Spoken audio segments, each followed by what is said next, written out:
Kanchan Raj Muzaffarpur. Recording studio Rajgir.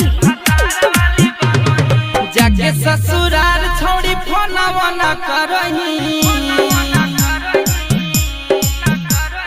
जाके ससुराल छोड़ी फोनवा न करही। बियाह भेल जब से भतार वाली बनही, करिया मराद पे गुमान के करही। बियाह भेल जब से भतार वाली बनही।